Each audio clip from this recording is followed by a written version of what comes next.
Hello, everyone. Welcome back to the main event. You're here with me, Daniel. And Aaron.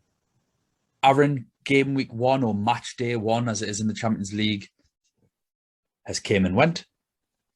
We are now up to match day two, and we have got lots to discuss. Before we do move on, first of all, don't forget to follow us on Twitter. We are at UCL Fantasy Pod.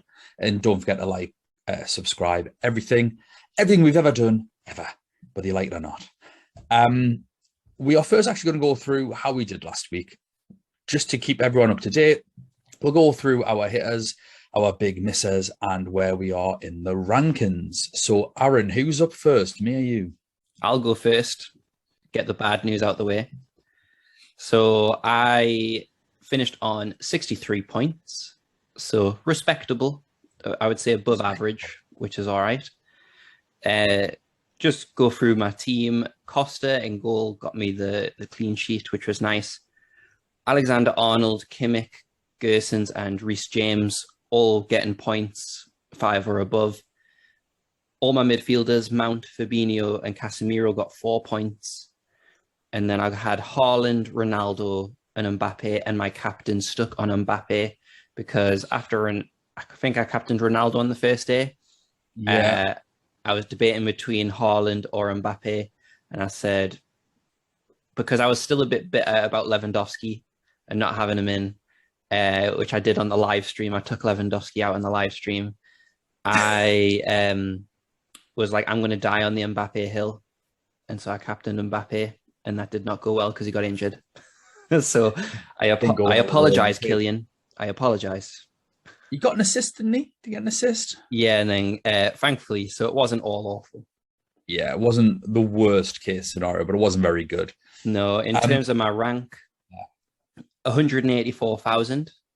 In England, 6,520, and in the AC Milan League, 712. Yeah, you've jumped ship. So my week, again, I'd say is good, not great. Certainly nothing on last year's plus 100 score, but 79, I'll take it and run. I had Costa in goal as well with 6 points. Happy days. Defense did all right. I had Roussillon, my 4 million hero, with an 8-pointer. Kimmich with 5 because he got booked. He loves getting booked. Got booked in like the 8th minute, and I was cacking myself. Reece James got his clean sheet with 6 points. And I took Diego Carlos out with 4, risked it for Hakimi, and he got 3, so I lost a point on that, never mind. Musiala got 6, that punt worked out well for this week. Had Mountain for 4, but I subbed him out as a risk again for Palinha. That didn't work because Palinha only got 3 points, so I'm down 2 points in my subs so far. I had Fred in for 3 points, so I took him out, and I brought in Ander Herrera for a big 9. So overall, my subs worked well. And then up front, the big 3, Haaland, captain. I moved that from Ronaldo for a 1-point gain. Woo me. So Ronaldo 6 points, Haaland 14, and I did have Lewandowski in. I didn't bottle it, Aaron, against this Barcelona team. You have my life, 13 points. Happy days. My only regret is that I didn't captain him. But here we are. I do feel that Ronaldo and Haaland were the outstanding picks, but also Lewandowski's ownership at 16% or 14%, I think it was by the end. People following you, bailing on him at the last second, meant that he was enough of a differential anyway, that if Ronaldo or Haaland went big, that could have been more detrimental. So I don't regret my choice. Hindsight's 2020. As is having Kepa in goal on my bench. That was a mistake. Kepa ended up playing the Premier League game afterwards. Never mind. So in terms of rankings and all that jazz, I am overall 10,583. So very close to a top 10k off the bat. England, I'm 367. And I'm not a part of any fan league. So that's unfortunate. As far as our actual Champions League goes, we will have more updates. We will be doing that properly. The issue is I've been ill for 2 weeks. For anyone watching this, I barely got out of bed, and the only time I have is I've just bought a house, and it's just to go and decorate. I've not had any time to do anything. Even now, we're recording at like 8:30 on Sunday night, and what meant to record yesterday, but I was so tired. So I promise we will be trying to keep far more up to date with that sort of thing. It's just been a manic time and a bad time for me to be ill. But in terms of that, it was a good start. I believe all four of the podcast, me, you, Cameron, and Nathan, all won our opening games.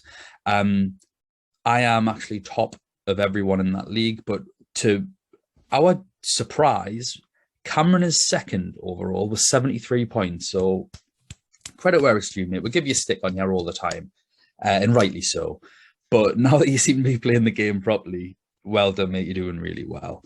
And it's at FPL Facts that's making up the top three there, but we'll go through that in league format at some other point. But you are here for group previews, so let's get into it. So, Aaron, first game coming up. We are going to go group by group in alphabetical order. So we've got Leipzig versus Brugge. Just for the weekend's results for any teams that kind of matter, Leipzig won 6-0 at the weekend, and Brugge drew 1-1. They're up and down. But let's talk about Leipzig first. Obviously, disappointing defeat Man City. I think was kind of expected, but they showed a really good account of themselves. And Nkunku with a hat-trick. And then obviously they're playing Brugge, who surprised everyone but me, because I'm supporting them, obviously. Yay. Mm-hmm. But I think they did surprise everyone against PSG. Struggled for the opening 5, 6, 7 minutes. And then I thought they were by far the better team, comfortably. So what are your thoughts, first of all, on Leipzig at the minute, Aaron? I was quite surprised in terms of Nkunku being such a good pick. I think a lot of people are going to jump on him in terms of transfers in, which means also due to transfers in and also just of his performance, if people are looking to try and build squad value and you don't really know what to do if he transfers, he could be one that's going to be pretty safe in terms of I don't know how it works in this game. We've tried to dissect that in the past. So whatever happens, happens in terms of price rises. You'll get one. You'll get one for having it. So with that performance and his price point at the minute, yeah, he'll get a price rise. So I think that's something to be aware of. Would I get him in for this game? Potentially. He's looking at like their most dangerous player, especially if one of your defensive midfielders or anyone like that, you're trying to downgrade a striker, maybe got a bit of extra cash, can upgrade a defensive midfielder up to him, depending on how much you saved, really. But yeah, I think he's quite interesting. He is looking like their most dangerous player, and he scored 2 on the weekend, so he's someone I've got an eye on. Well, I think he's annoying because I had Nkunku for the latter half of last season. I was like, I'm going to go for this guy, and he did nothing. He frustrated the life out of me. He was a midfielder playing as a forward, and I felt burnt by that, if I'm being honest. And come on, no one's expecting to get a hat-trick against Man City. That being said, it's 7.5.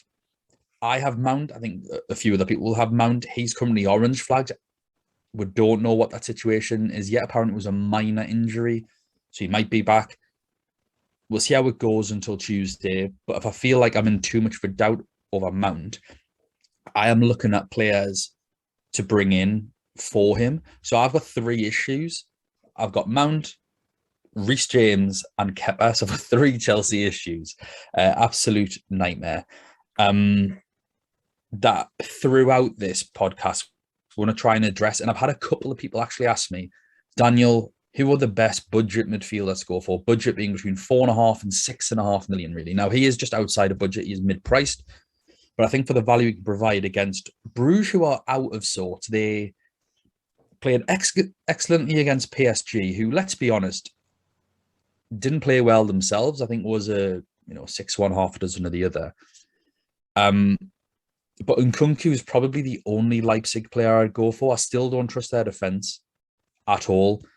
Angelino's suspended for getting sent off.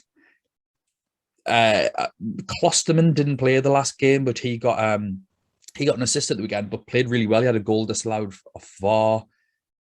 So if you are looking for a win, maybe there. But once they're out of Bruges, who played really well against PSG, they're just right back into PSG. So I think it's Nkunku or bust for me. Is there anyone else from Leipzig that you fancy? No, you summed it up all. Summed it all good. Bruges, like I say, 1-1 at the weekend, bit out of sorts, but my goodness, did they play well against PSG? Did you catch any of that game? I loved it because it was one of your favorite players, Vanaken Skywalker, got the goal. Hans Christian Vanaken. Honestly, just great. I just love the underdog story behind that, and just the fact that PSG just got off to a stinker. So I loved it. I wasn't able to watch the whole match, but I was paying close attention to that when it was on. So I enjoyed it. Yeah, I loved another good game. I was a bit worried for them. Like I say, first 10 minutes, I thought that they were going to get trampled on, to be honest. I thought PSG started really well. And then, but before PSG's goal, it became a little bit more tit for tat. It looked like, oh, it's opening up a bit. PSG get the goal, and you think, how are they going to react? Unbelievably. They should have won. They've missed a couple of really good chances. They've created some excellent chances. And I thought, although the sort of playing a front four, I'll be honest, the right winger didn't catch my eye. We know all about Vanaken, obviously, with the goal, 7 million midfielder. And from last year, anyone that listened, we are in the De Ketelaere crew. He was our 4.5 million gem last year. He's 6 million now in the game. Plays as a striker. I thought he looked really, really, really dangerous at times. But Noah Lang, coming out of nowhere, really, 6.5 million, plays that left wing. But he's in the box. He is absolutely rapid. I think he got player of the match as well. Rightly so. I think any of those three deserve to win it. And those would be the three that I'd go for. We talked about Vormer in the past. Vormer's not an option. He didn't play in the last game against PSG. He didn't play this weekend. I just think he should be out of everyone's thoughts now. And if you are after a Bruges player, concentrate on these three. And there are 3 price points, 7, 6.5, and 6. So pick your poison based on your budget. I would say Lang is probably my least favorite of the 3, not in terms of how he is as a player.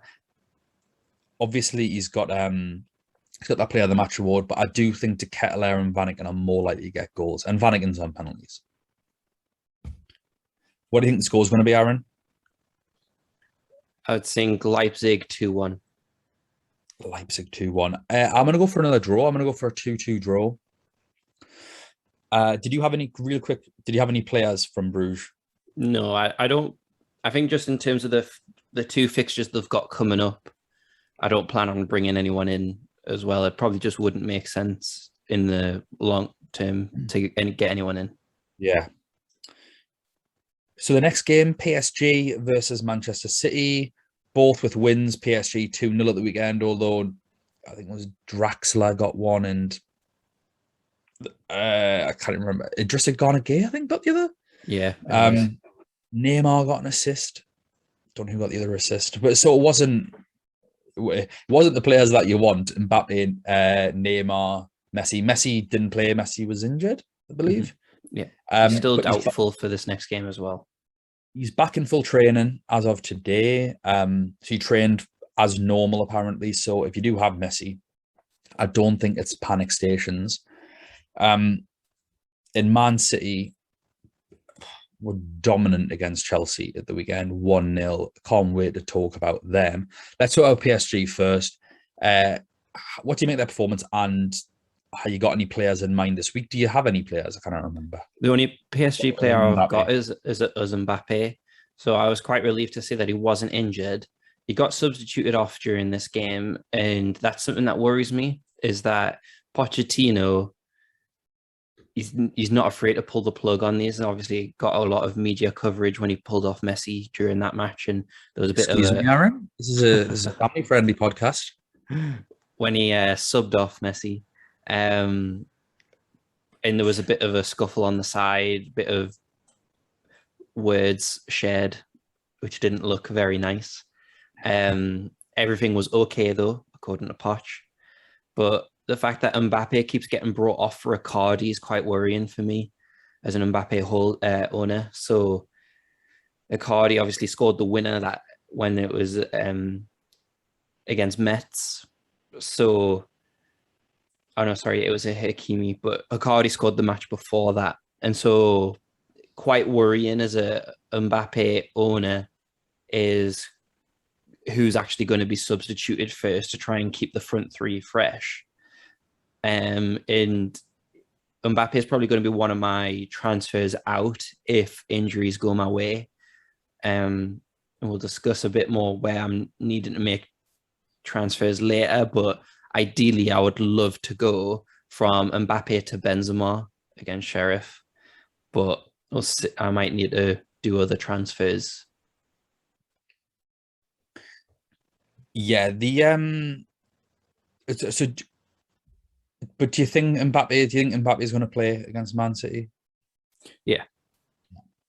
I'm in the same position as you, really, where I want to make lots of transfers. I genuinely use my wild card this week. I'm not going to. I'm going to be patient.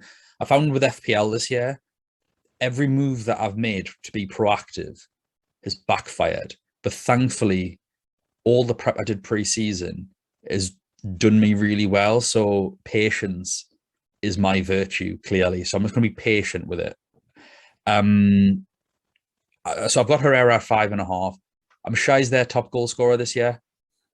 He is. He's not going anywhere for 5.5 million. I don't think he's going to do anything against Man City.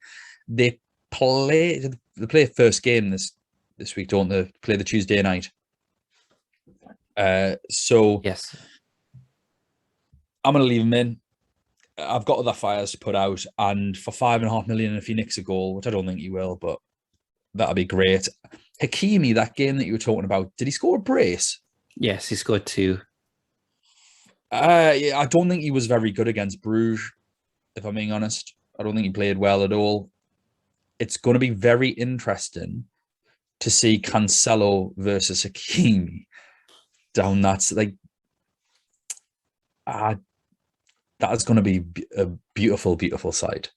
I don't know whether it's going to be like a paradox and the universe is going to collapse in on itself, or if they're both going to be petrified, or I just don't know. It wouldn't even put it past Pep to not even play Cancelo as a result of that. He plays Zinchenko probably. But I've got Hakimi in at 6.5 as well. Man City been pretty wasteful. Won 1-0 at the weekend, but they could have won by so many more. And that is something that I'm keeping my fingers crossed for in this game as well, that they don't just absolutely ruin PSG. With the way PSG are playing at the minute, I think Man City are going to give them a good hiding, to be honest. So I can take Hakimi out. He might get an attack in return, especially if Cancelo's doing Cancelo things like he was at the weekend. He was in the box, like more than Jesus at times. So it's going to be crazy to see, but I just don't trust PSG's front three. I don't think they click in. I think Mbappe's got a massive ego problem. He celebrated in front of the goalkeeper when someone scored a pen, I think a couple of weeks ago last week. He's got a total attitude problem. We talked about it last year, actually. I think was it the end of the season.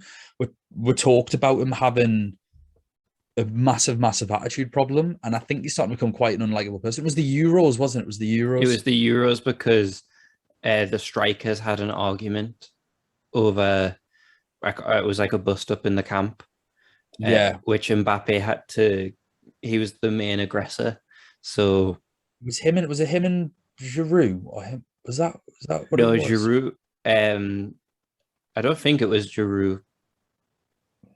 Might have been actually. I thought the Giroud thing was between him and Benzema, but makes sense actually. Giroud they had a thing as well. Good. I think that was more of a playful thing.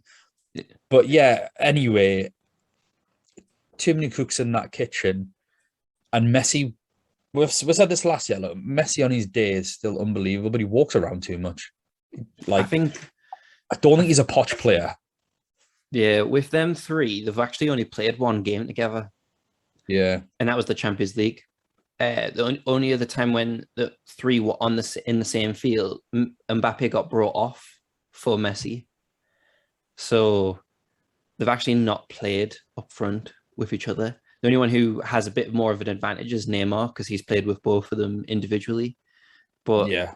they've actually not gelled together because they've only actually had the game against Bruges and then Mbappe was injured. So there's not been much time together all at once. Yeah.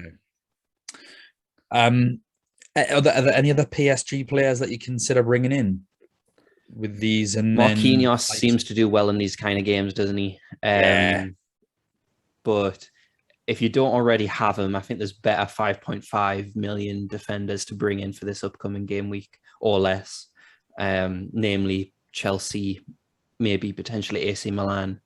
So I think Marquinhos, if you've already got him, I would keep him for this because he normally does well in these kind of games. Yeah, I totally agree.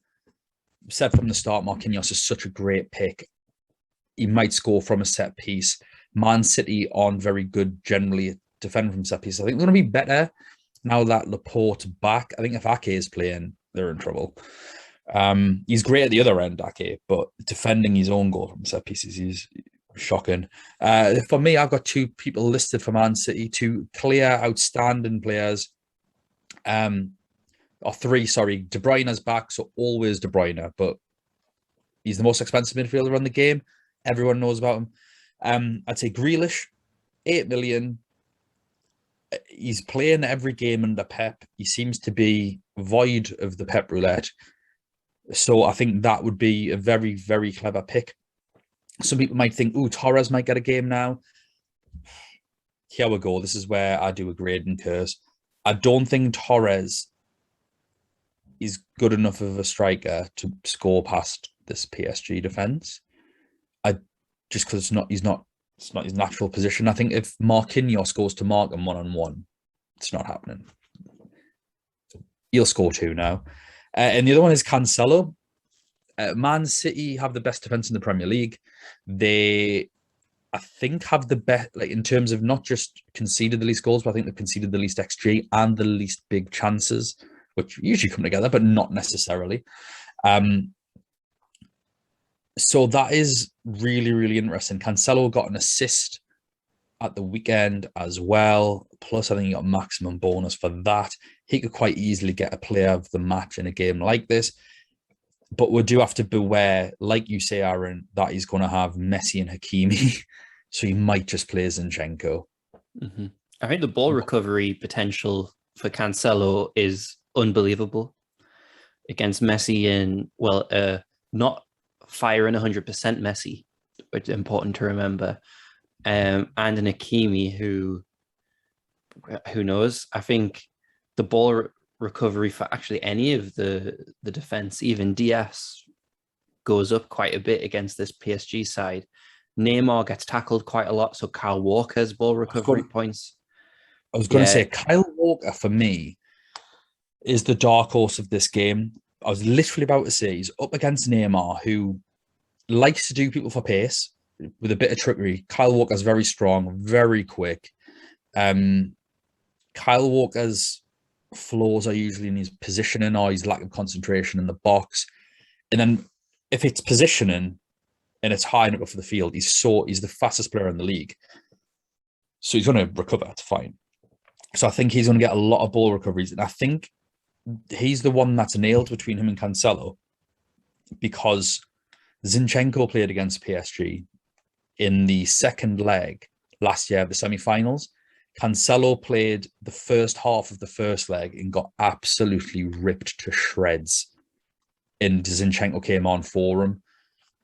I think that'll be in Pep's mind. Mm-hmm.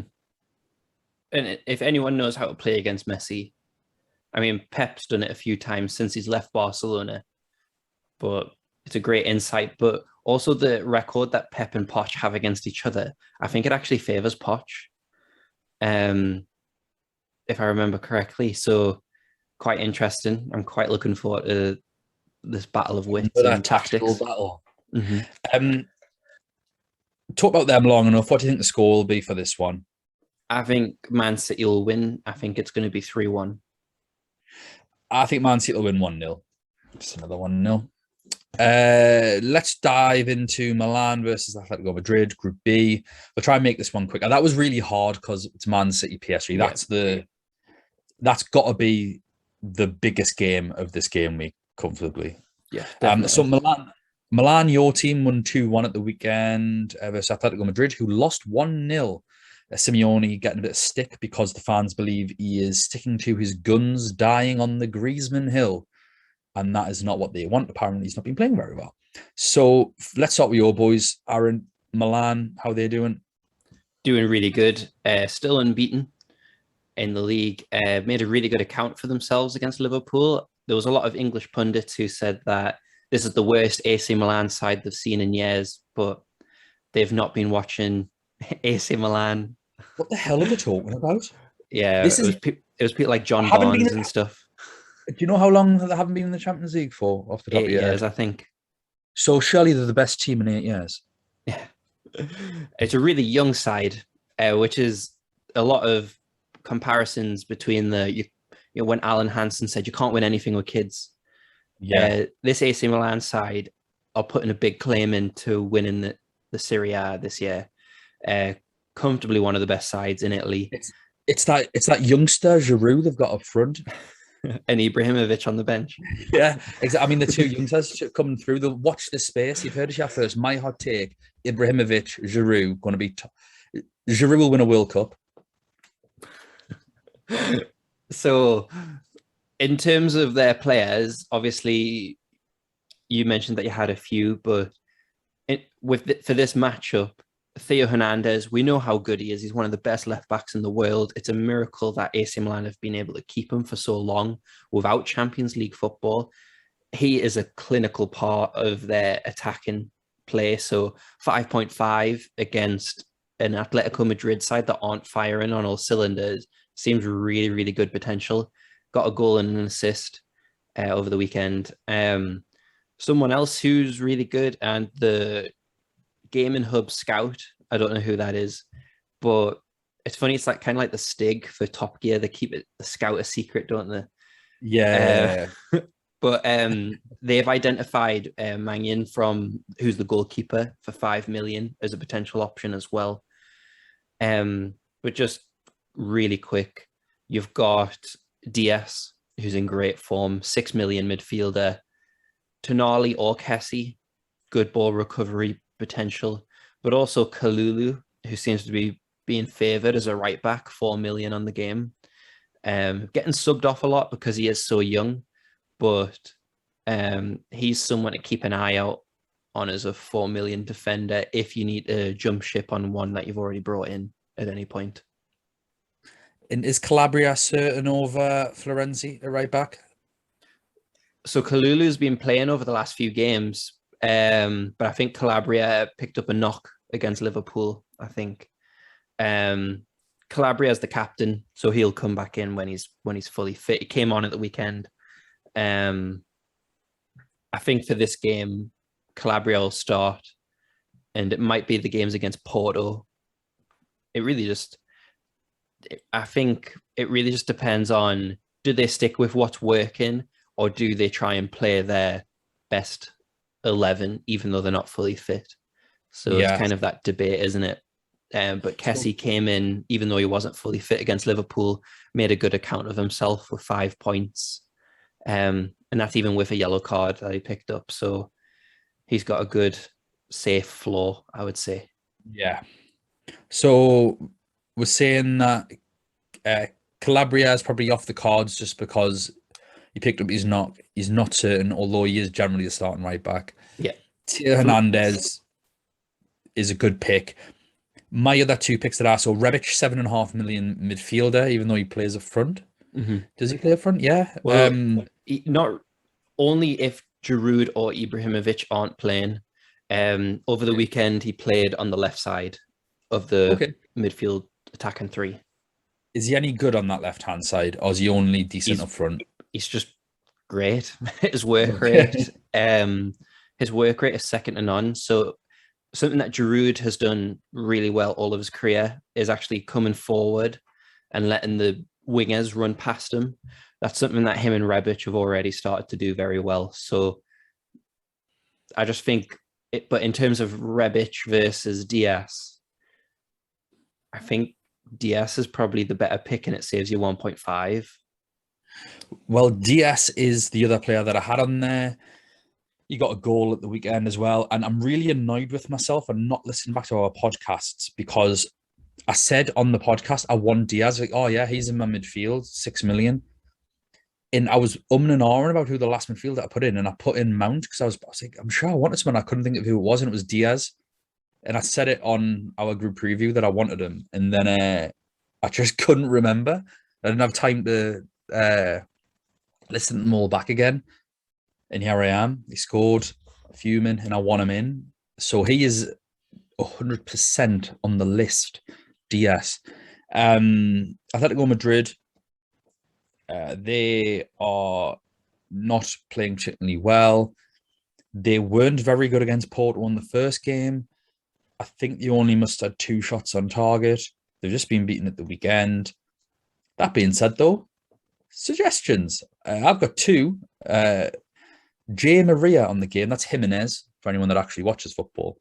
5 million. It's Atletico Madrid defence. They might do all right. I'm not sure. But if you wanted a way in there, that it's still not Oblak. And it's not like Trippier's doing anything. But for me, an actual legitimate candidate for everyone's team is Kondogbia at 5 million, holding midfield, player of the match, and 9 ball recoveries in a game that they drew 0-0 is absolutely fantastic. So what are you waiting for? If you want to buzz off your Barrios picks and stuff like that when he gets 4 points every week, go for Kondogbia. Mm-hmm. I think he'll go up in price pretty soon as well. So I think he's someone to maybe jump on a little bit sooner than others. Obviously, it's not like, just a reminder, you don't have to panic buy these players. Yes, you do panic, buy them. Buy them. It's like petrol and diesel, panic and buy them. You don't have to buy them until, obviously, the price doesn't go up until after the deadline. So, yeah. But panic and buy them. Take hits. Not the Dortmund goalkeeper. Never take that hit. What do you think the score is going to be? I think AC Milan, I think first Champions League game in the San Siro for years. I think it goes to them 2-1 win. I'm going to go 2-0 AC Milan. Come on. Next, Porto v Liverpool. Porto with a 2-1 win at the weekend. I think it matters. And Liverpool with game of the season so far in the Premier League. 3-3 to Brentford. Did you catch that game? Yeah, absolutely brilliant. Just class. Unbelievable. What a game. So I think it's very important for people that don't watch the Premier League. I think everyone that watches this podcast does watch the Premier League, but if you didn't have a chance to catch it or you've been on a holiday or something, they did draw 3-3 to Brentford, who are a newly promoted team.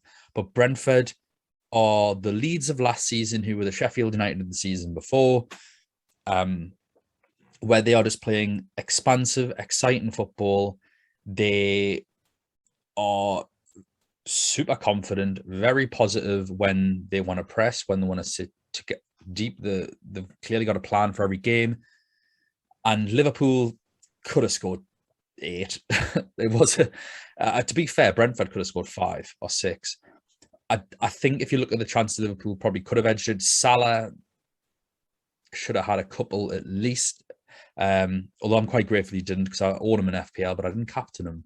So that would have been bad if he got that second one. But he could have had a couple. So I don't think it's anything to worry too much about Liverpool. But we've seen from Porto in the past that they are a defensively solid, resilient team.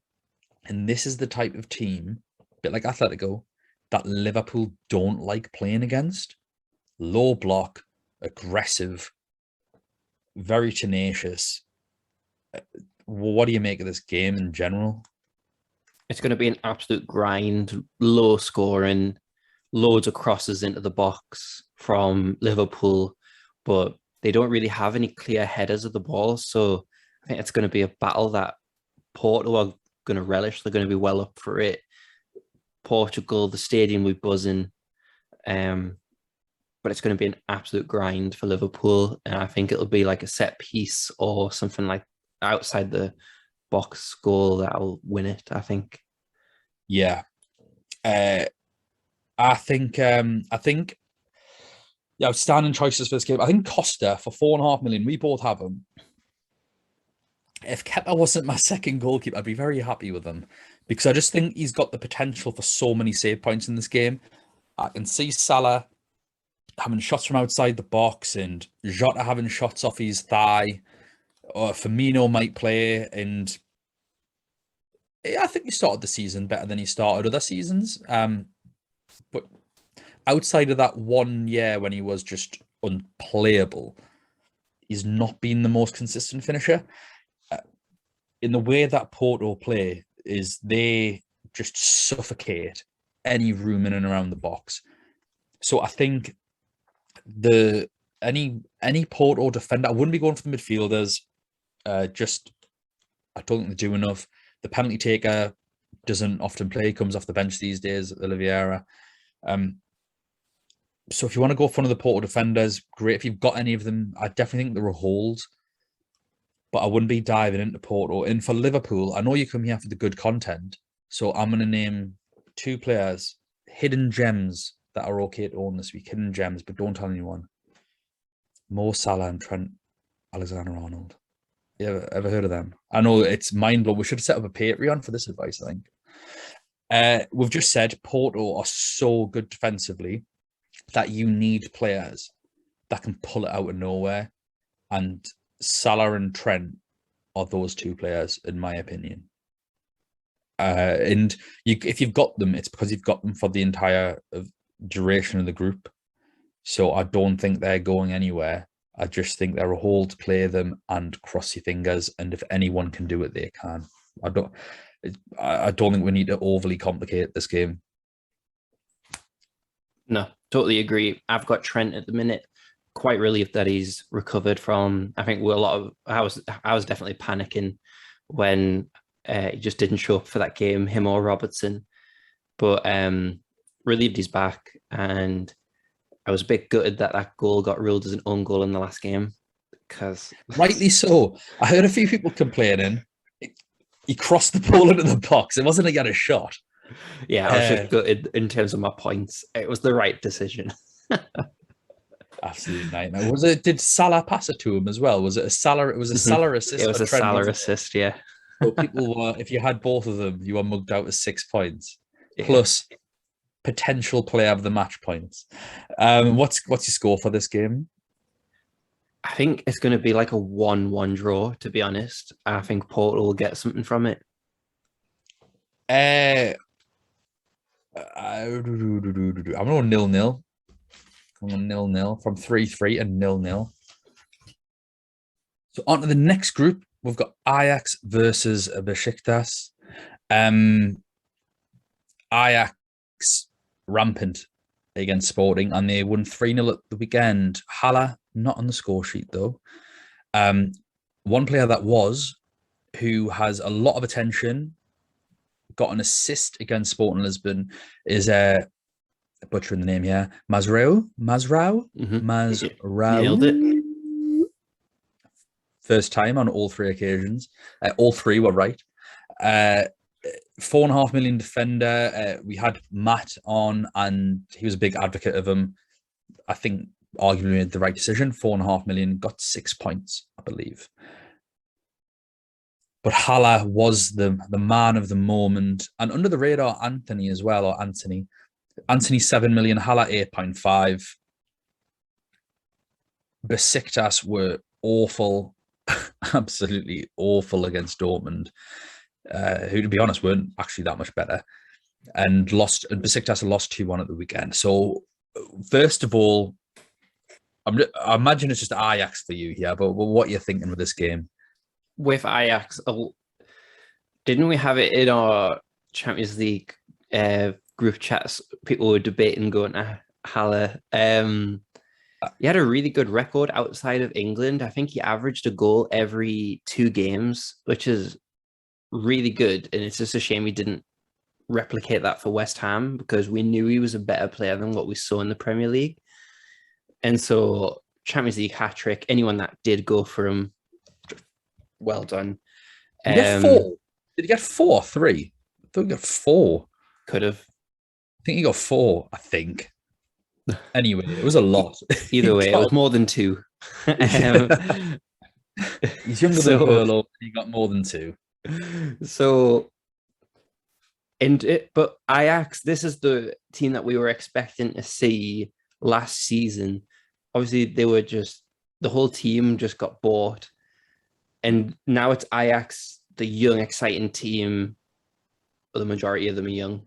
But I think it's just really good for them to see them back where kind of they belong, really winning games on the Champions League. Saying that, though, Alvarez, a lot of people disappointed, but I'll go back to one of my sayings that you get what you pay for. 4.5. Anything above the 2 points at that kind of price point is just a bonus. And I think don't get too disheartened about a 4.5 not getting you more points because he's priced it there for a reason. Exactly. I think he would have got 3 points, but he got booked, didn't he? Mm-hmm. And to be fair, that could easily be 4 because if they keep a clean sheet, there's another point. So yeah, you might have got 4 of them. You only got 2, but you're right. That is exactly what you pay for. I'm glad I didn't get him in the end because my 5 million pick was so much better. Besiktas were really bad. Their defender scored.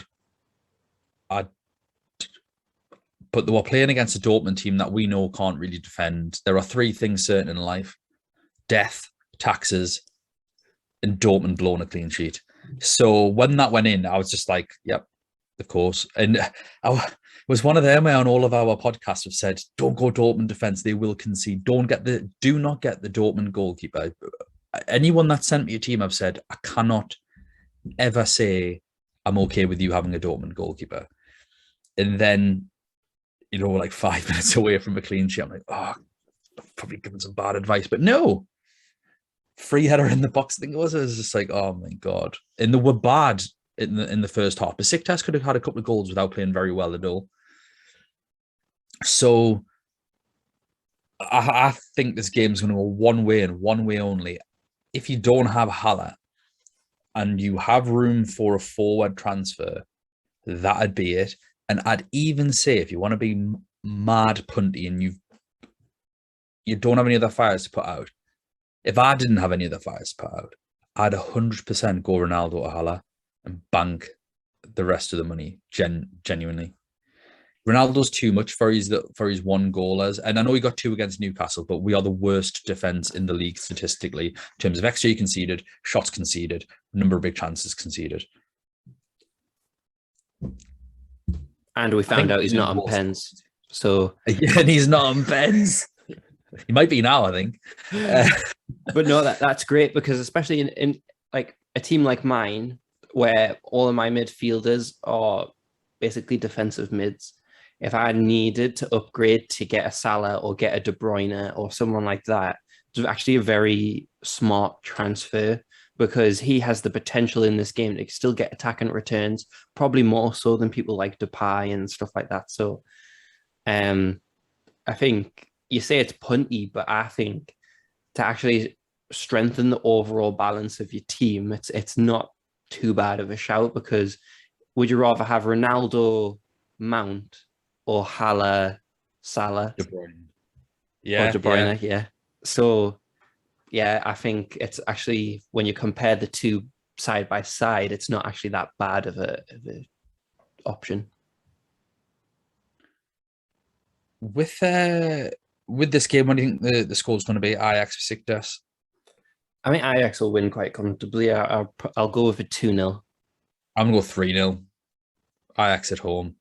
Next, Dortmund v Sporting. At the weekend, Dortmund lost 1-0. They didn't have Haaland up front.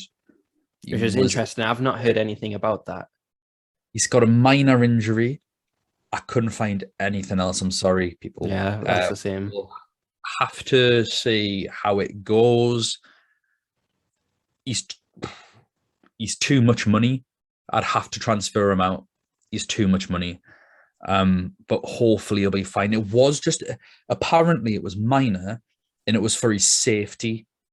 I think he could have played, judging from the manager's comments. It was just a case of, we don't want to risk him, and they lost. Sporting won 1-0. Again, like that matters. Make this really short and sweet. For Dortmund, Bellingham at 7, Haaland at 11 if he's fit, and Meunier at 5. Meunier is like a right-sided forward. He's like Salah, constantly in the box, constantly causing a nuisance. I think the game before he got an attack and return. So last weekend he got an attack and return in the league. 5 million, definitely him over Guerrero. I've seen a few people with Guerrero. I know he's on set pieces, but unless Hummels is going to throw himself in the box and score, he's probably not going to get a return. So just go Hummels. Hummels is fit. I do think they look better defensively with Hummels. We have said that in the past, that whenever he's back, they do look better. But that being said, I still think Besiktas, without playing well, could have scored a few goals against them. I think Sporting will score as well, just the way they're playing. Yeah. Again, Dortmund do not like keeping clean sheets. So I don't fancy Dortmund to romp home or anything. I think there's 3 clear choices if you want Dortmund to go to. Meunier, Haaland, Bellingham. If it's not them 3, you don't want them. Maybe Rice at 8, but I'd still think you'd probably prefer Bellingham. And Bellingham will be on a price rise, 100%. Mm-hmm. Yeah. Sporting. Anything about anything with Sporting? They got smashed 5-1 against Ajax. Like, obviously, was it Paulinho that scored in that Champions League game? And obviously we were hoping for Paulinho. Yeah. Yep. So it's 1 letter difference. But I think they'll be better this time around than what they were in the last game. I think that was just a bit of shell shock for them. They're a better team than that, and we knew that from last season. So, but like we said during our previews, they are the weakest pot 1 team. Yeah, they were pot 1, I think. Yeah, they were. These and Lille are the 2 weakest of pot 1. I think they're coming to prove that. Yeah, but Paulinho was a forward, 6 million if you are desperate. I think he scored at the weekend. I think he got the winner in the 1-0, Paulinho. I think I might be wrong. Paulinho, 5 million. If you've got him, I'd love not to have him. I'd much prefer Kondogbia. If you've got no transfers to make, which I can't see that happening, but if you've got none, whoever you've got in midfield, I'd go for a swap to Kondogbia somehow. I just think he's going to be much better. Paulinho, I think, ended up getting me 3 points, and he got booked and didn't keep a clean sheet. So he proved that he is capable of getting ball recoveries. I got 6. So you get what you pay for. I'll take my 3 points off my 5 million enabler. What do you think the score is going to be? I think we'll go 3-1 Dortmund. Exactly the same. Got exactly the same, 3-1. Oh, our first agreement of the night score-wise. Best one. I think have we agreed on all the results? Every result? Do we think that? Yeah, all the results I think have been the same so far.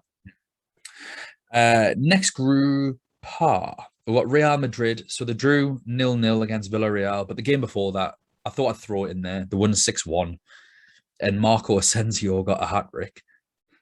So is it Higuain with a shout? They're playing Sheriff, who shocked European football with their win over Shakhtar, who had the exact opposite start of what they did last year. They were so lively last season against Real Madrid opening day, 3-2 win, I think it was. I think it was 3-0 up. But they're outstanding play. I know that the striker obviously caught a lot of the headlines, but Cristiano, the defender, it was absolutely brilliant. I think got 14 points or something, 4.5 million defender. Not sure if I'd want that against Real Madrid. Well, I don't know why we're starting with Sheriff, but we will. Let's get them out the way early. Is there anyone other than Cristiano catching your fancy from Sheriff? I'm not transferring anyone in from Sheriff. I'm happy they got a win though, and like I said that in the preview that I wanted them to get something from somewhere. So yeah, I want them to win this game. I want them to beat Real Madrid. Alaba has an orange flag, I believe, on the game, but I think he's fine. I think he played at the weekend and was fine. I think his injury was the flags from before this weekend's game. I think all the flags update tomorrow. Yeah. I think they, rather than updating it through the weekend, they let all the games play out and then update it Monday morning. So people like Reece James and stuff like that will get all their flags this week on Monday, and Luke Shaw and stuff like that. Red flag for Reece James. Mm-hmm.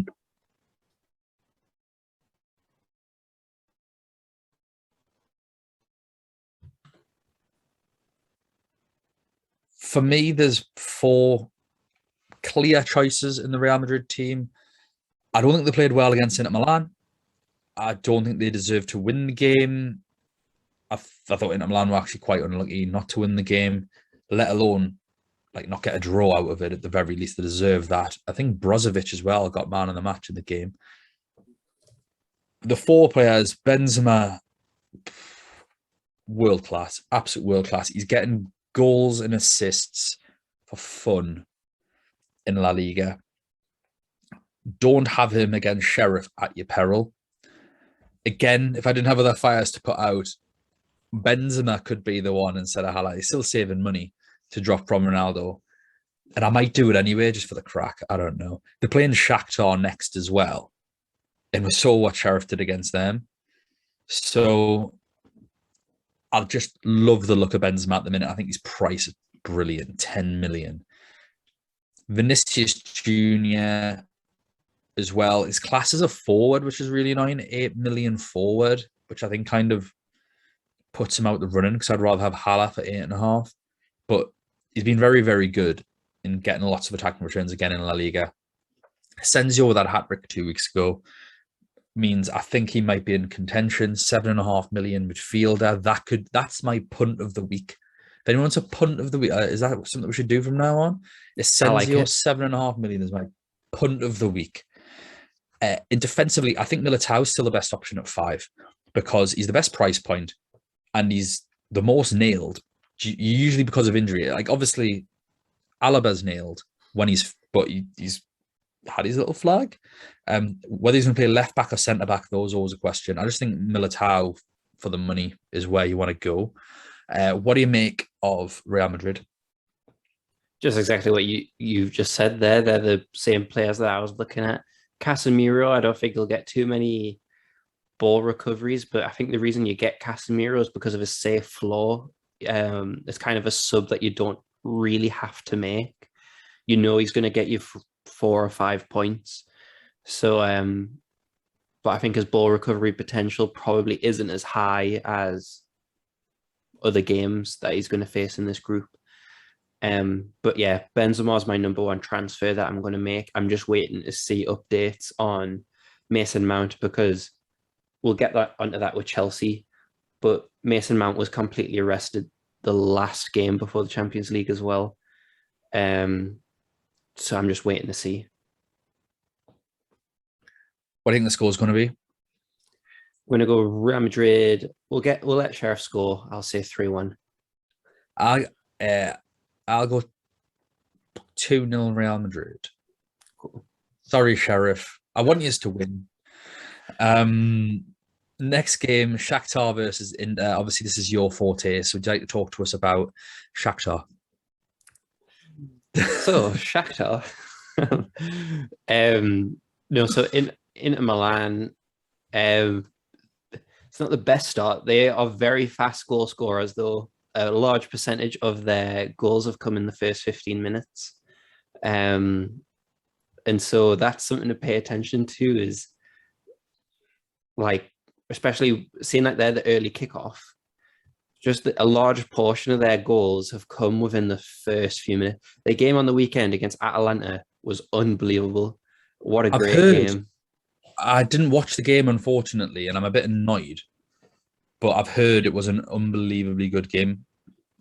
Even the highlights did a good job of capturing it. So that's only like a 4-minute video on YouTube. So well worth a watch. Dzeko and Martinez both on the score sheet, which we knew Dzeko would be. He's also someone I'm keeping an eye out on when it comes to Sheriff. You could have him now against Shakhtar. That's not over Benzema. Get them both. Take it. Take it. But Lautaro he's doing a really good job of filling the void left by Lukaku. We knew that he had quality, but I think now that he's stepping up and this is his team, he's doing a really, really good job of doing that. And they look pretty solid. The money that they got from Lukaku, because they were in so much debt, is being well invested. And they were able to get some good deals. So I still think that players like Barella, Brozovic are going to be more inclined to get the player of the match just because they're involved in absolutely everything. But yeah, Lautaro and Dzeko seem really good together up front. So quite excited about them moving forward. Yeah, I've got Dzeko at 7.5, Martinez at 10 on my list of 4 players. The other 2, 5 million De Vrij. Is that how you pronounce his name? De Vrij? De Vrij, yeah. Against Shakhtar and then Sheriff. Why not have an Inter Milan defender? He's the most nailed on. I think he's probably most likely to get ball recoveries. I think out of the back 3, he's the best defender. He's also the best at attacking corners as well. Like, Skriniar is good, but he's quite slow. De Vrij is actually really quick. Yeah. Him and I think he's better than the name escapes me. Juventus defender. De Ligt. Yeah. I think he's better than De Ligt for the Dutch team. Well, I think De Vrij is better than like I said. He came out and went, he's in better form than De Ligt, so why would I play De Ligt? Yeah, so I prefer him as a partner for Van Dijk for the national team. So for 5 million, once I saw all the prices, he's definitely someone on my watch list to keep an eye out on. And the other player is Denzel Dumfries. Now, I wanted to get your advice on this, and it's because obviously Darmian has been playing right wing back for Inter Milan, but the last couple of games he's been subbed off. And we're Inter 2-0 down when he got subbed off against Atalanta. Or the 2-1 down? I'll check for you. Either way, Inter had conceded both their goals. And then he came off and Dumfries came on. Dumfries is 5 million. Aaron, do you think Dumfries is going to start against Shakhtar? Or do you think Simeone's going to be... give him one more game. Darmian.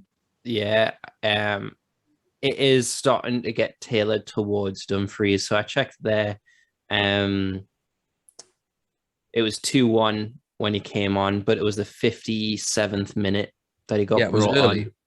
So and the commentator's notes about Darmian is his influence has faded. Perfect time to take him off. So Dumfries, so powerful, like such an impact player. I think he's going to be the starter longer term in the season. But in terms of a starter for this game, I mean, we'll get the team news, which is great. True, very true. Oh, that's tasty. That if Dumfries is in, then I think he's my Reece James replacement comfortably, like very comfortably. If not, then I'll have to think about it. For Shakhtar, I've got one player. I don't have anyone for Shakhtar. People are wanting budget mids. Marlos, 6 million. He's on pens. Anyone can get a pen. That's it, honestly.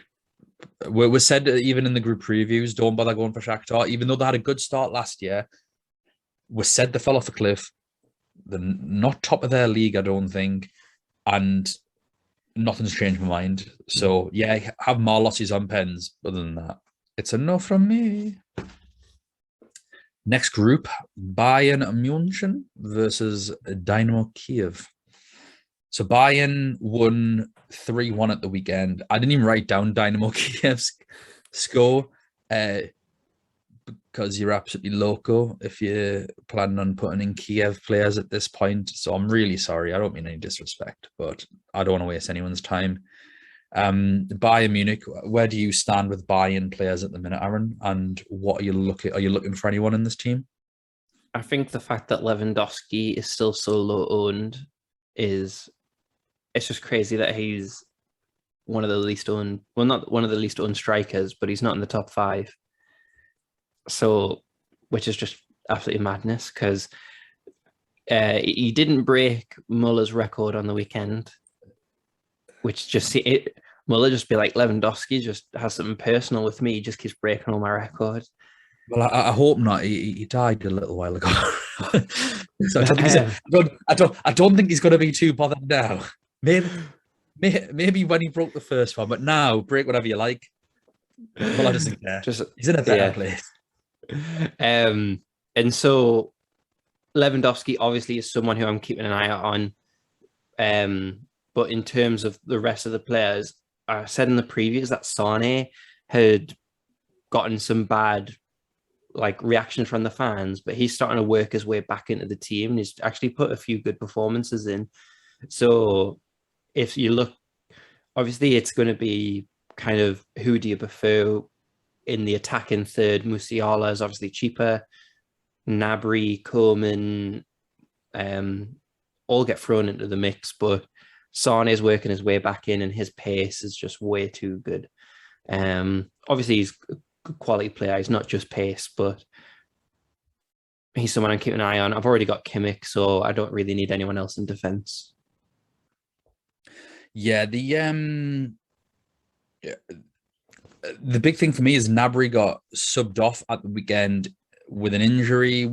That's orangey flagged by the looks of it. I don't know if it's orange flag on there, but by the sounds of the injury, it'll be an orange flag. Which means Musiala might be good for another week. Genuinely, I don't think Nagelsmann's going to risk him. Again, I just think you'll play Musiala and Sane with Lewandowski front, who already have. Why do people not have Lewandowski? 2 against Barca. He's got Dynamo, Kiev, and Benfica. Come on. Anyway. I think Ronaldo going to Man United massively helped with getting, and it's actually done me dirty because I've even been sucked into it as well. Whereas if he'd stayed at Juventus, I wouldn't went anywhere near him. Yeah. Then I would have probably have had a Benzema, a Hala, not Hala, who am I kidding? I would have had a Benzema. With Bayern as well against Dynamo Kiev, clean sheet should look good. I just don't think you can look further than Kimmich. Kimmich scored at the weekend. I think he scored the week before. They won 6-0 last weekend, before this one. Kimmich's bang hot in form. I'm happy I have him for these fixtures, to be honest. Out of all the premium defenders, he's got the best fixtures. I wouldn't look past that. Pavard got sent off at the weekend. So I think he's going to be fine to play this. He's be well rested. You could have anyone in the Bayern defence, but I just don't know why you wouldn't have Kimmich when he's playing in midfield. And you're right, Sane is looking much better, but he's just a premium price.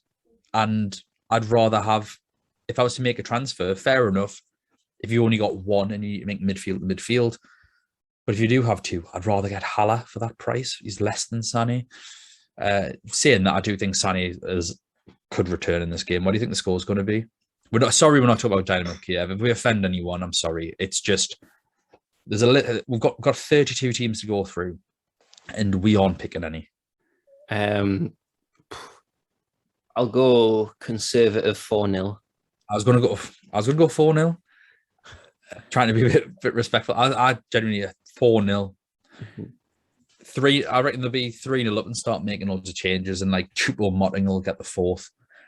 Benfica versus Barcelona. Benfica won 3-1 at the weekend. Barcelona won 3-0. Ansu Fati finally back. We love him.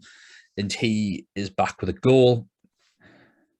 Benfica, let's try and make this quick, this one, Aaron. For me, I just highlight Benfica defenders. I don't think Barcelona are in great form. I appreciate they won 3-0 at the weekend, but the week before that, they drew 0-0. They didn't score against Bayern and didn't really look like scoring against Bayern. And Bayern don't have a great defense. So Benfica defenders look okay for their price. Otamendi 4.5, Vertonghen 4.5. I think Otamendi is better for ball recoveries and goals from set pieces. I think Vertonghen is better for assists and maybe goals from open play. And Grimaldo at 4.5, he's playing left wing, but he's a defender on the game. So he's just going to be in positions that are better, plowing down Barcelona's right hand side. Go for one of them three if you want a Benfica player. I wouldn't go for anyone else. Do you have anything on Benfica? Not really. They are used to be a really good side, but obviously the worst of the three Portuguese teams. So yeah, if you wouldn't start any Porto or Sporting players against these lot, I wouldn't start any Benfica ones either. I just think a lot of the forward players are priced out of it as well. Like that's kind of the problem. And in this group, they've had Dynamo Kiev, and they didn't do anything.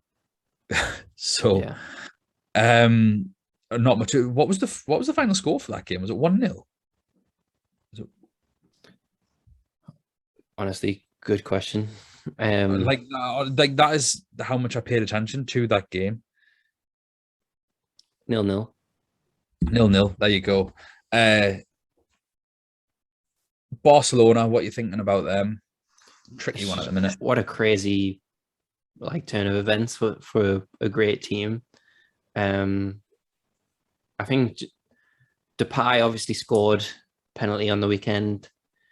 But I just think the toxic atmosphere around the whole club at the minute is still just a mess that I don't want to touch because their prices aren't that nice. So, I mean, there are a few players that are quite nicely priced, but in terms of their players with high ceilings, Depay is probably the only one. And like we said, probably get Haller, probably a better pick, and there's some other better picks. It's just too unpredictable for the amount of money that they take up. Yeah. Fatty totally priced out the game, 7.5 million forward. Mm-hmm. Why game? Why? If he was a midfielder, that would be tempting, but it's 100%. If he's a midfielder, 7.5 million, he'd be more explosive than players like Mason Mount, for example. So I'd punt on him at 7.5 million midfielder, but he's not taking up one of my forward spots. And probably Gerard Piqué or someone like that, 5 million. Sergio Roberto, I actually think is a very, very good pick. If you want to go for a Barcelona defender, he's playing in midfield. He's a midfielder, but he's a defender on the game. He's the same price as Piqué. And that'd be my pick for this because my scoreline for this is 0-0. I'm going to go 1-0 to Barcelona. Okay. Atlanta, the Young Boys. Atlanta with a 2-2 draw at the weekend. Didn't get Young Boys score. Although we do have a couple of picks for them. Let's start with Young Boys. I know that you're obviously like Atlanta in Italy, but we've got to talk about them and their win against Man United. It wasn't a smash and grab. I was worried about them because up until the goal, Man United battered them. Up until Ronaldo's goal, which was quite fortunate to go in the end. But what a pass by Bruno Fernandes. I thought Man United were dominant without showing real conviction. They didn't. I think they had one other shot on target in that period of time. But in terms of control of the game, they were fantastic. But it wasn't Aaron Wan-Bissaka's red card. It was just the goal. Once the goal went in, Young Boys came back into it. There was a bit more ebb and flow without creating loads of chances. I don't think there were young boys started battering down Man United's door either. But it was a far more evenly contested game as Man United sat off, negative mentality, and then Wan-Bissaka, silly tackle, gets sent off. Some people have said they don't think it's a red card. It's an orange for me. It's like, I'm not going to complain it's a red. Wouldn't complain if it was a yellow. But after that, it was all young boys. And I don't think I'm exaggerating when I say it could have been 4-1. No, I totally agree with you, because when you heard it, I mean, I was only listening to it on the radio. It was, you could just feel it coming. I wasn't watching the game, but all I kept hearing is this player was dispossessed, and you just heard the fans like going absolutely crazy, like you just knew it was coming. And so I was like, man, you are lucky to get out of this with a draw. And then I heard Lingard has the ball. And then all of a sudden I just heard the fans erupt. And I was like, what on earth has just happened? Me trying to picture it in my head on radio commentary. Yeah. But all I kept hearing is corner, headed out the box, corner. Like, yeah, great performance, because I wrote them off. I had Ronaldo. Yeah. I expecting him to get 2 or more. Like, yeah, bought into the Ronaldo hype. Tactical disaster class from Ollie. I can't even remember properly now, but there was like 4 or 5 points I was making at the time, just thinking every decision he made was wrong. Every decision. I mean, to go 5 at the back when you got 10 men is hilariously bad. It's just something that you should never, ever really do, especially like when you're Man United and you have players that can dominate possession of a football. But that was one of many bad decisions made that night, and they got what they deserved. Young boys, in terms of players, I think Siabachu up front, 6.5 million forward, could be interesting, especially against Atalanta. They're not as leaky as what the ones were, but obviously 2-2 at the weekend. They were playing an excellent team. And Gamaliel, 5.5 million midfielder. So people are wanting budget midfielders, and will probably overlooked him, or young boys in general. I think he looks excellent in that game. How do you think young boys are going to fare against Atalanta? Like, with the way Atalanta play or have been playing this season, forget Atalanta last year, Atalanta this year, with young boys press, etc. How do you think Atalanta are going to handle that? Do you think they're going to be well suited to it, or do you think it's something that young boys can exploit? It's definitely something they can exploit. They proved that against Man United. I just think with Atalanta, like, they can smell blood in that, because Man United, in terms of before the ball was kicked, they were not expecting Man United to drop points. And now that they have, and it wasn't even the 2 points, it wasn't a draw, they've lost a full 3 points. This is an amazing opportunity for Villarreal and Atalanta to try and capitalize.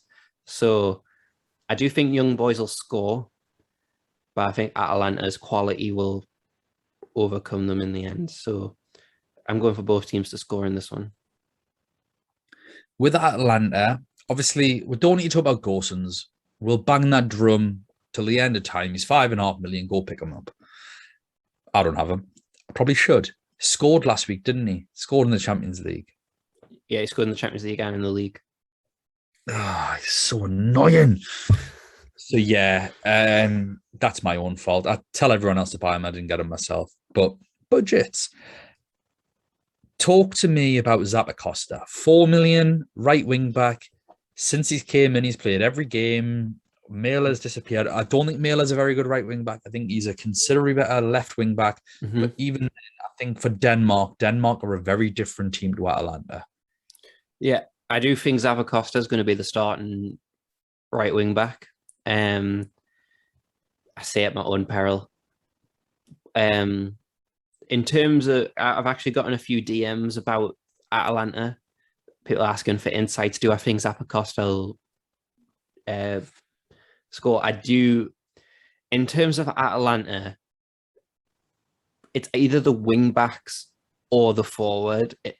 I don't think the rest, even though Freuler scored in the last game in the Champions League, I don't think there's enough high ceiling. There's not enough upside on any of these players that the wing backs or forwards don't give you. Obviously, Muriel's not been starting as regularly anymore, which is a shame. Zapata's coming back in, but Malinovsky is also playing up front as well, and he's an out of position. But a lot of people got burnt with him in the Euros, so choose him at your own peril. But Zappacosta, I think, because he's played like the big games, he played in the Champions League last time, he played against Inter Milan. I do think he'll play, and obviously at 4 million, that is a good price. Unreal. But obviously you have that risk.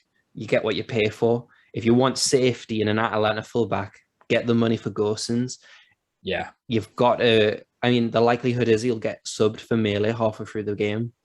I don't think you pick Zappacosta as a safety pick because he's only 4 million. Anything more than the 2 points, or I mean, all he has to do is outscore someone from your first day. Anything more than that for 4 million, I think, is a plus. Class. And I think he does have a high ceiling. He obviously scored last week. He scored. Yeah. I agree. Ignore their midfield. I wouldn't go for Zapata, even though I think he's very good. But 9.5 million, and then he's got Man United. I think where we might be overlooking things, Aaron, are the centre backs. Every time I look, a different centre back scores every bloody week. Toloy's turn this week. Toloy's 5 million, but they love scoring their centre backs. But the problem is unlike, we can identify Gosens. Gosens scores. A centre back doesn't really help. And I kind of feel like the Chelsea of Serie A, where I've got so much talent that can play centre back. Chelsea have 4 or 5 starting centre backs, and other than Christensen, they can all chip in. And that's how I feel about Atalanta. But if you were to go for an Atalanta centre back, which one would you go for? Have to remind myself of the prices real quick. I think Demiral is the most expensive one, and he's been the most solid. He's replaced Romero. But in terms of the other ones, I mean, they do like to rotate their centre backs. So just having a look now, Demiral got 1 point, so the least scoring centre back. Something that I've noticed throughout the seasons that we've covered Atalanta and since we've started this podcast, though, is that players like, I mean, it's J. Luis on the app, but Palomino, he has a ton of assists because he often attacks the front post and heads it back to someone on corners. So he gets quite a lot of assists by doing that. He won't score many, but in terms of his assists, he gets quite a deceivingly high amount. Toloi, obviously, he was in the Italian team, did quite well filling in for the right back at times. But they have 4 centre backs for 3 spots, so there will be one that misses out. I would pick Demiral for his safety. But Demiral's the one that isn't scoring, isn't he? It's usually Toloi and Jim City that have been getting goals, or Palomino. Yeah, So Toloi's definitely more attacking, but he's also, because he's a bit more high of a risk of rotation being substituted if Atalanta need to defend a lead. So goes Zappacosta. Great. Yeah, with all of this, I'm kind of just thinking Melee is 5 as well, and Zappacosta's 4. If you are looking for someone cheaper than Gersons, I would still go for a wing back. What's the score, Aaron? What's the score going to be? I'm going to go Atlanta 2-1. I'm going Atlanta 4-2. Big game. Next up, Man United v Villarreal. Let's not talk about this for very long. Man United with a fortuitous 2-1 win over West Ham, and then a 1-0 loss to Aston Villa. Obviously, Bruno missing the penalty in the dying seconds, dying embers. Controversy over Aston Villa's goal. I'm in the camp of it's offside. He's touching the goalkeeper. Like, that is affecting the goalkeeper if you're touching him. So I think 0-0 probably should have been the correct result. And arguably the fair result, like a 1-1 perhaps. Villarreal drew 0-0 with Real Madrid. Unbeaten so far.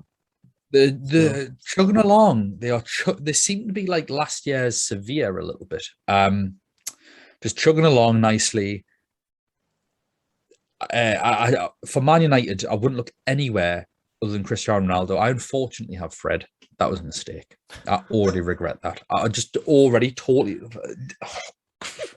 Diaz for 6. Kondogbia for 5, and I've got Fred for 5.5. What an idiot. Just totally panicked. Villarreal, Marino played left back again this weekend. I don't know what that means. 4 million. I wouldn't be burnt by him. Goes out to Costa, go Roussillon. And Groneveld is a midfielder, 6 million. People want budget midfielders, 6 million, and he's playing left wing. So he gets to attack Dalot, who was likely to play right back as Wan-Bissaka is suspended. And Luke Shaw is injured. Orange flag. We don't know if he's actually out or not. What do you make of this? I think it's going to be a dull game.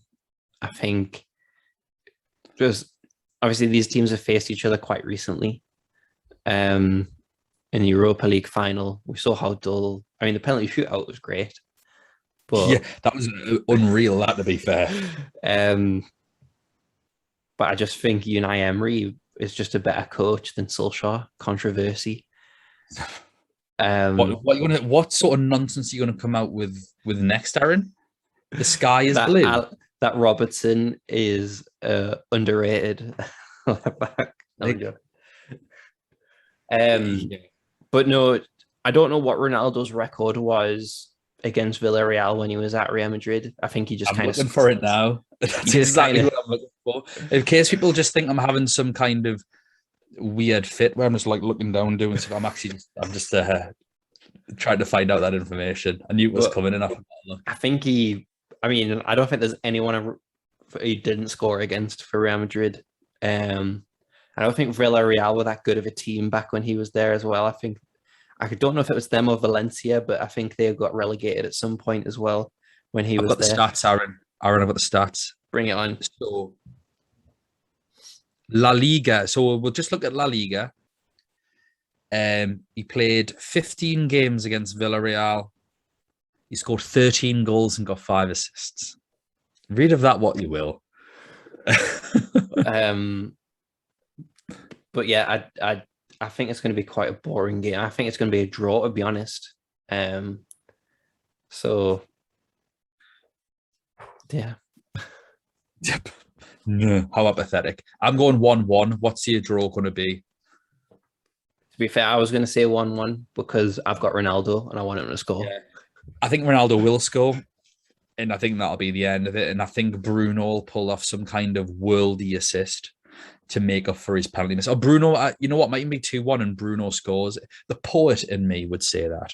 The realist would say it's just going to be 1-1. Bruno's probably still on pens.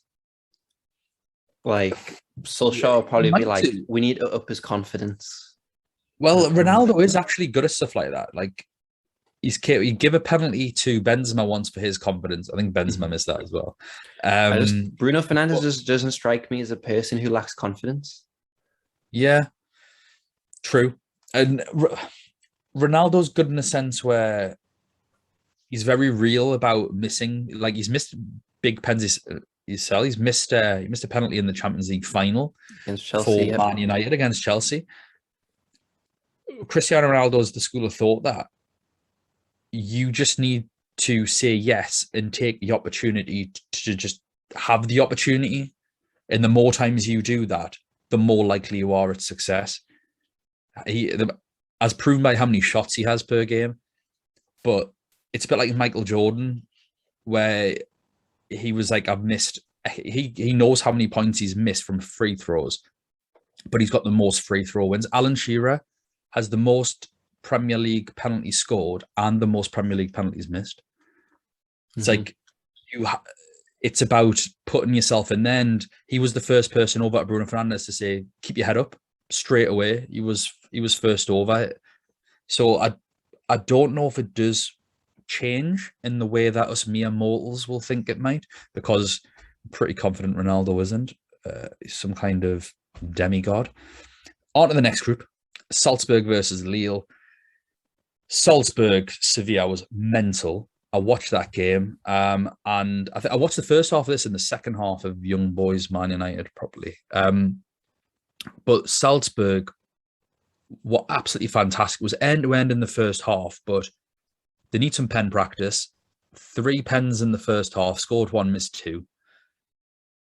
Big news on them. Piatkowski, defender, centre-back, and Soyer, centre-back, 4 million. Both have long-term injuries, so both their centre-backs are out. And as good as they were, at no point did they look secure at the back.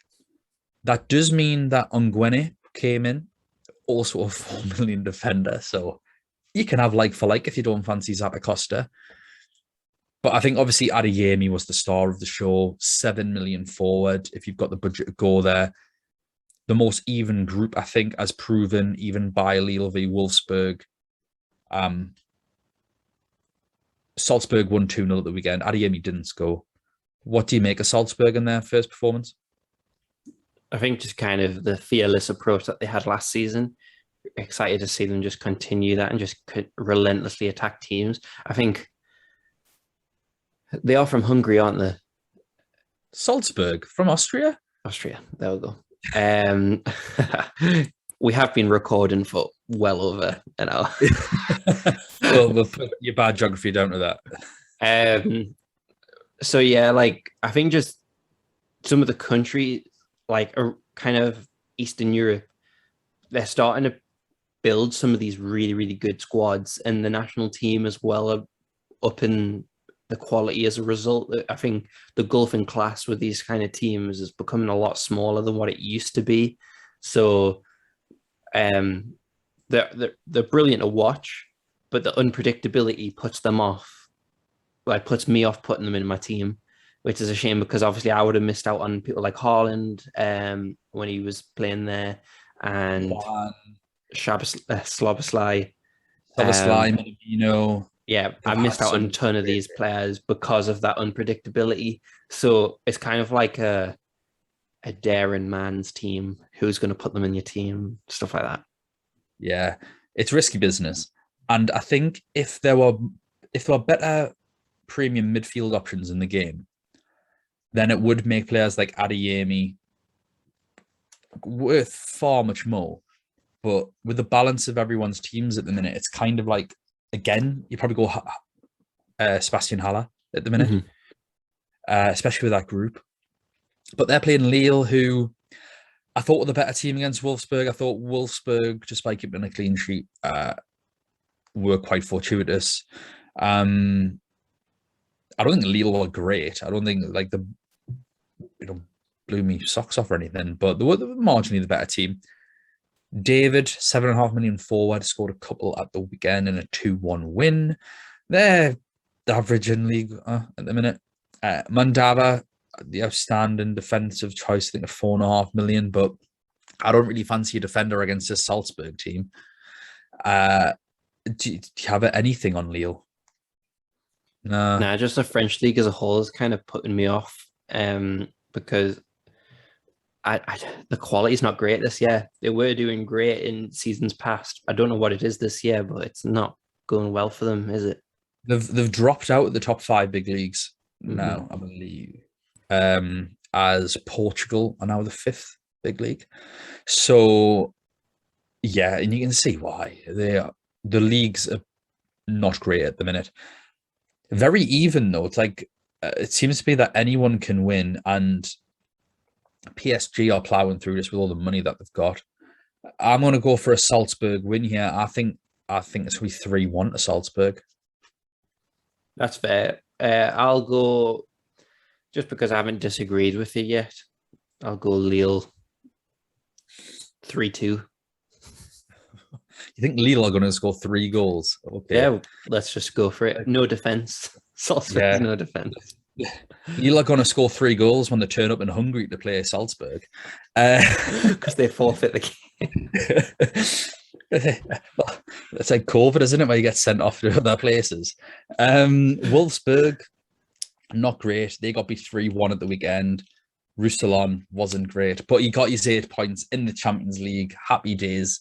4 million. 2 points per million. I'll have that all day long. The other defenders are fine. Lacroix, 4.5, and Babu, 4.5. Brooks is going to be suspended. I believe he got sent off. So don't go for him. If you've got him, change him. If you've got the money, Baku, 5.5 million defender. He plays borderline up front. He's like a left-sided forward. And Castile's in goal, 5 million. We've been looking for sort of 5 million goalkeepers. I don't think you're going to want Benu anymore. So maybe against Wolfsburg. Wolfsburg aren't very good going forward. Like, they're just a solid team.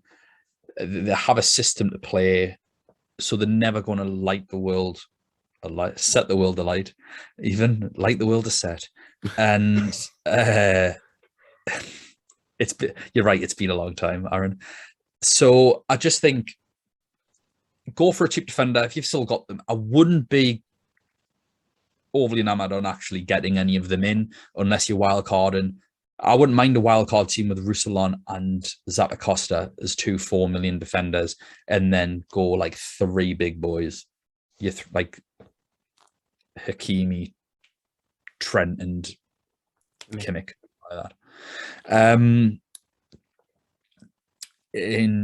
I mean, have you got anything to say on Wolfsburg? Nah, not really. Got anything to say on Sevilla? Nah, not really. No, not really. The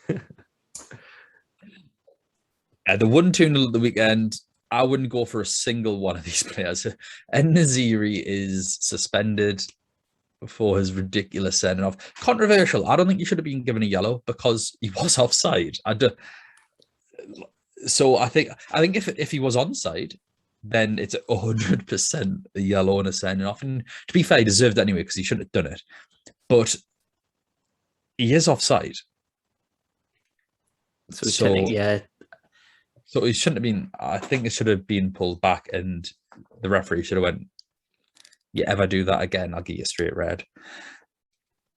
Sevilla were bad. They were really, really bad against Salzburg, and I think Salzburg did play well, but Sevilla were really bad as well. Obviously, back to form in the league, and it's just such an evenly poised game. What do you think is going to happen in this one? I think Sevilla have burnt us so many times. We've tried to back them and nothing's happened. So a little bit of resentment there. But I'm going to go with a draw just because these two teams are evenly matched. I'll go 1-1.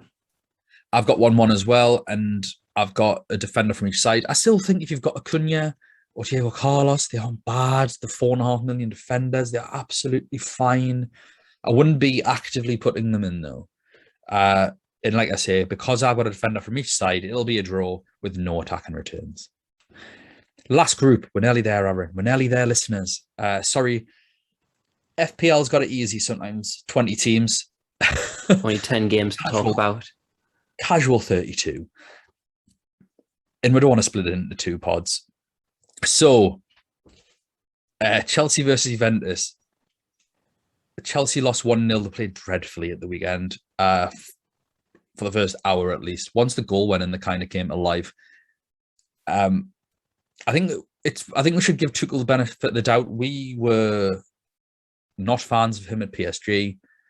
I think he messed up in this game against Man City. I think he had a bit of an inferiority complex, which was wrong when I think Chelsea have been the better team for the last 12 months. But outside of the defeat of West Brom and maybe the FA Cup final, I think this is his 3rd foot wrong in however many games. So just because we used to think badly of him, I don't think it's fair to jump on him now because he got 1 bad result. I think he's been excellent. Juventus. Juventus won 3-2. There was a Sampdoria that played. Do you want to talk about Juventus?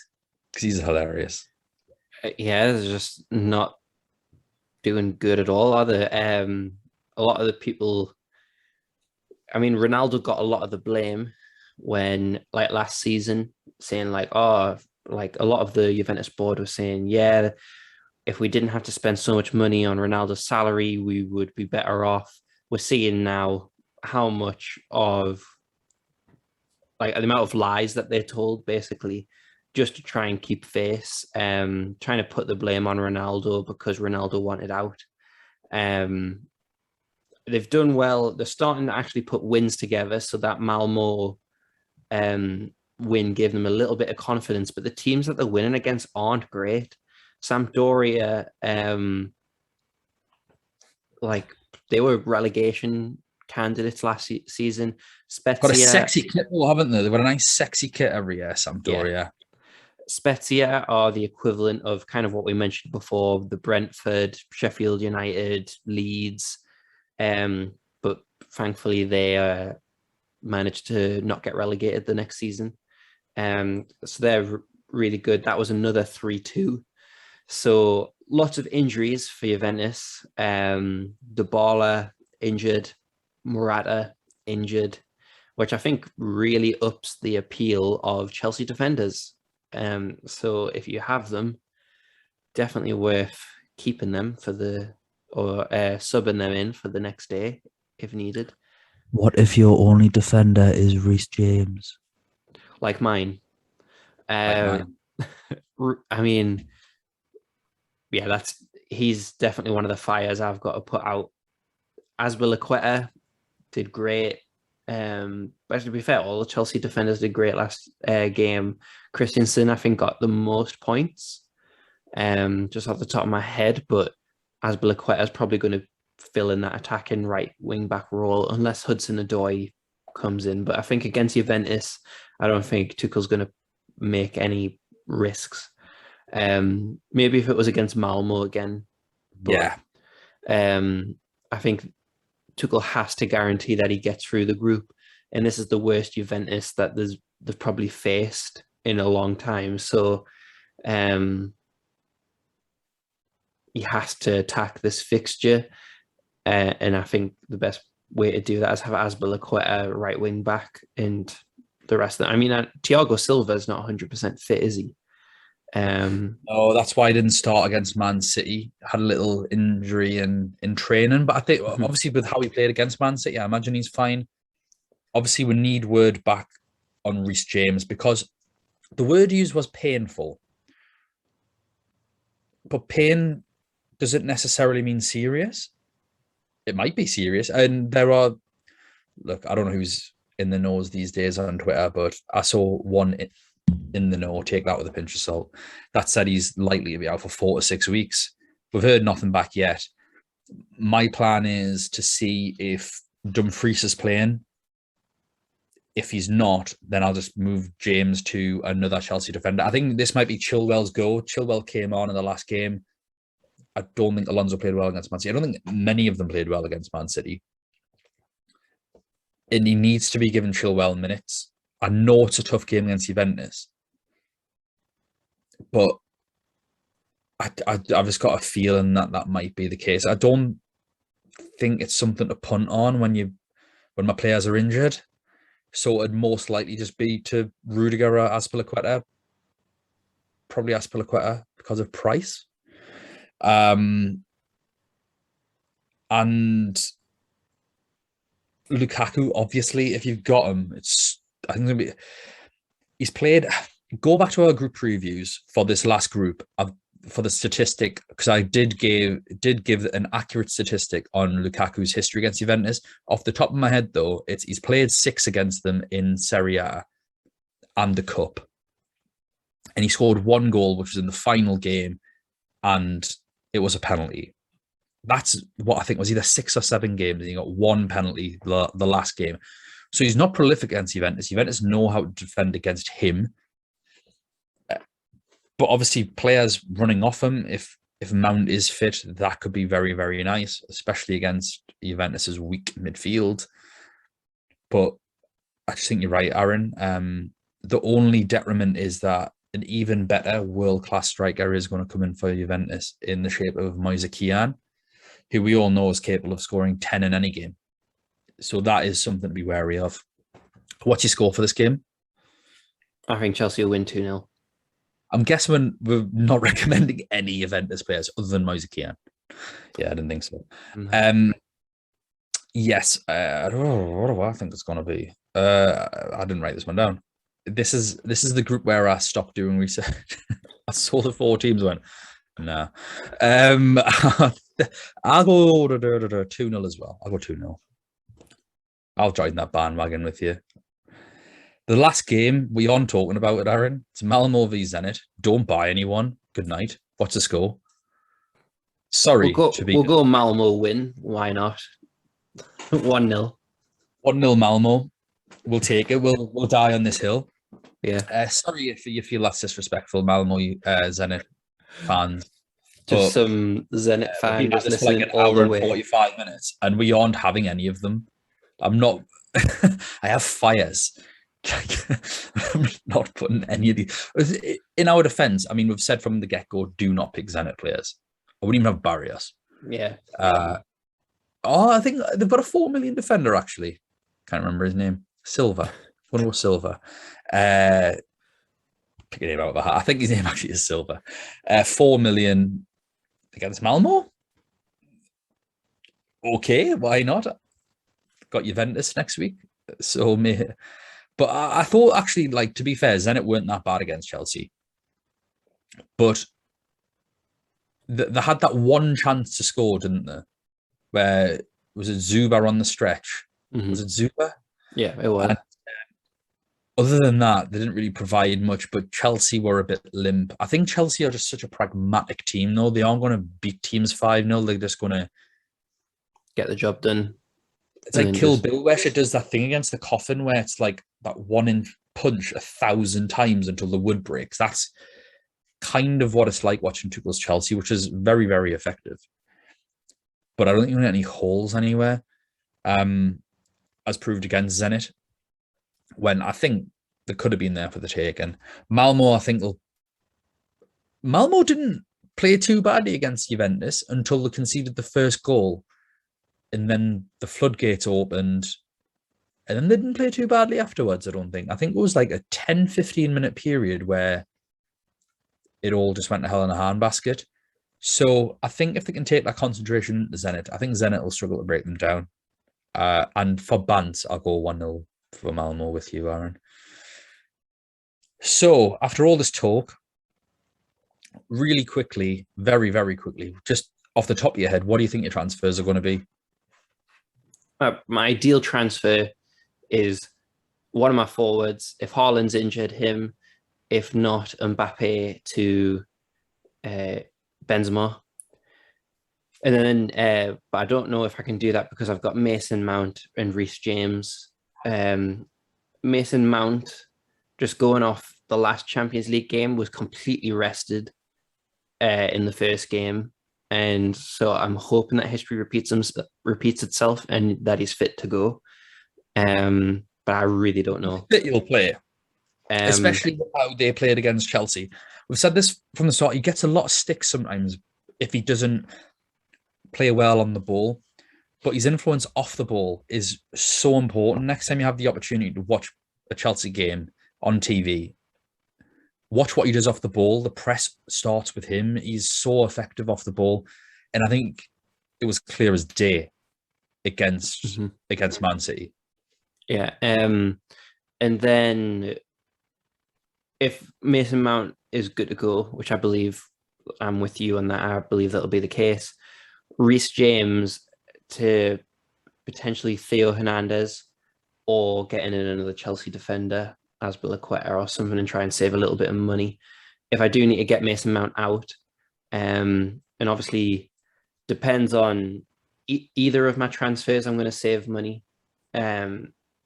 So potentially I could improve Mason Mount, or I might try and ride the price rise of Bellingham. and go from Mason Mount to Bellingham because he plays on the first day, which would leave me kind of like what you discussed in our team reveals, that I would keep having that balance where I have more people playing on the first day than I do on the second, and that would have a nice balance to my team. That's the thing. Next week's the same as this week. So if your 2 free transfers can get you 2 players this week to start, and then you had 2 free transfers next week, that's going to put you in good stead, because I'm very second day loaded this week. So if Reece James is injured, so my fires potentially Haaland, yellow flag.